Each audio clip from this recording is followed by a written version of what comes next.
Good evening. This is Akashvani. I'm Anuja Kumar with the World News.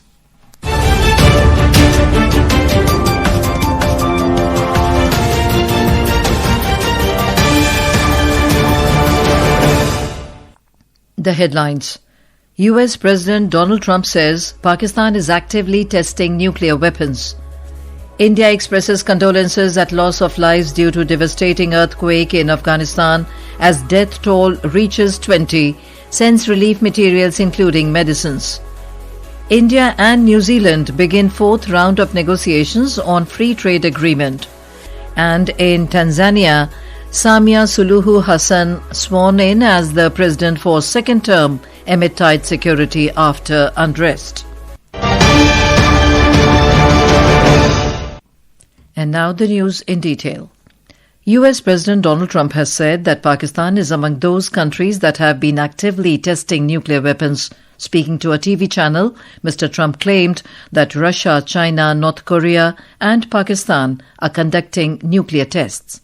We're going to test nuclear weapons like other countries do. Yeah, Russia's testing and China's testing them too. You just don't know about it. We have to talk about it. No, we're going to test because they test. Certainly North Korea's been testing. Pakistan's been testing. They test way underground where people don't know exactly what's happening with the test. You feel a little bit of a vibration. They test and we don't test. We have to test. And Russia did make a little bit of a threat the other day when they said they were going to do certain forms of a different level of testing.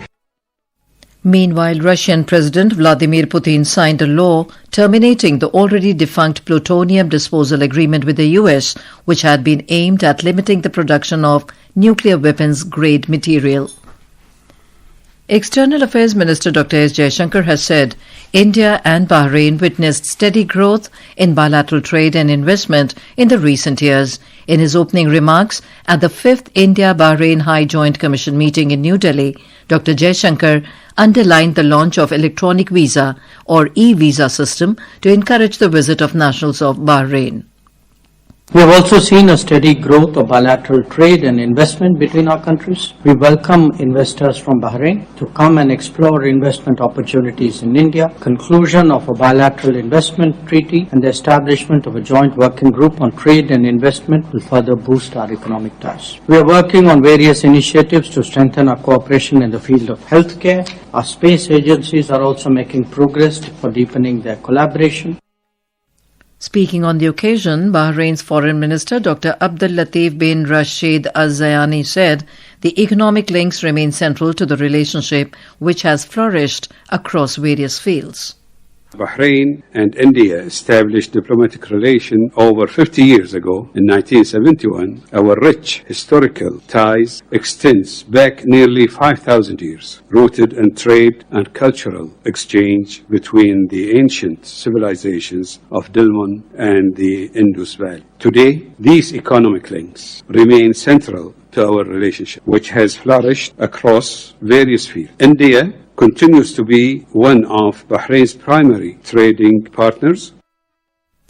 India has extended condolences over the loss of lives caused by a devastating earthquake in Afghanistan, where the death toll has risen to 20. More than 500 people were injured after a 6.3 magnitude earthquake struck the northern part of the country, shaking multiple regions including Balkh, Samagan and Baghlan provinces last night.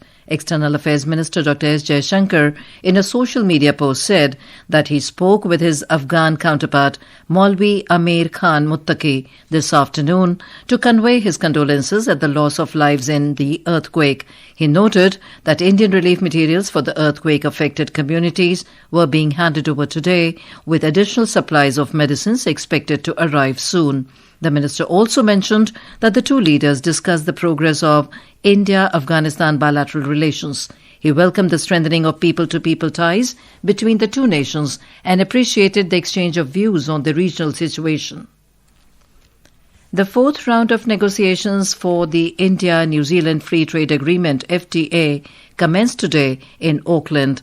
The Ministry of Commerce and Industry said negotiations in this round are focusing on key areas including trade in goods, trade in services and rules of origin. It added that both sides are working constructively to build on the progress achieved in earlier rounds to reach convergence on outstanding issues and move towards the early conclusion of the FTA. In Nepal, 3 persons, including 2 local guides and a foreigner, were killed, while 8 others went missing in an avalanche that occurred at the Yalungri base camp in Rolwaling area of Gaurishankar Rural Municipality 9 this morning. Yalungri is a trekking peak in the Great Himalayan Trail in the Rolwaling region of Bagmati province, standing at 5,630 meters. There were as many as 15 foreign climbers along with Nepali guides in the team. According to sources, the rescue operation got delayed as the Rolwaling area is a prohibited zone for flying choppers. Search for the missing ones continues. This is Akashvani giving you the world news. For quick news updates round the clock, follow us on our X handle at AIR News Alerts. And for details of these stories and more, log on to our website www.newsonair.gov.in and download the News on AIR app. In Tanzania, Samia Suluhu Hassan was sworn in as the president of the East African country for a second term amid tight security, following an election marred by violent protests and opposition rejection. The inauguration ceremony was held in the capital Dodoma today. Ms. Samia was declared the winner on Saturday with 98% of the vote after several opposition leaders were either jailed or barred from contesting election. In a victory speech, Ms. Samia said the poll was free and democratic and described the protesters as unpatriotic. International observers have raised concerns over the transparency of the election and reports of violence that left hundreds of people killed and injured. President of Spain's Valencia region, Carlos Mazón, has announced his resignation, bowing to intense public fury and political pressure over his administration's handling of the deadly floods which devastated the region over a year ago. Mazón has previously defended his administration, saying there was no government in the world that has the tools to alter, stop or avoid an episode of torrential rains.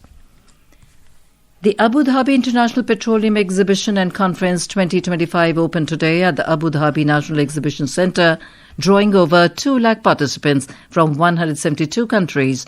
The 4-day event, running till Thursday, is the world's largest energy gathering.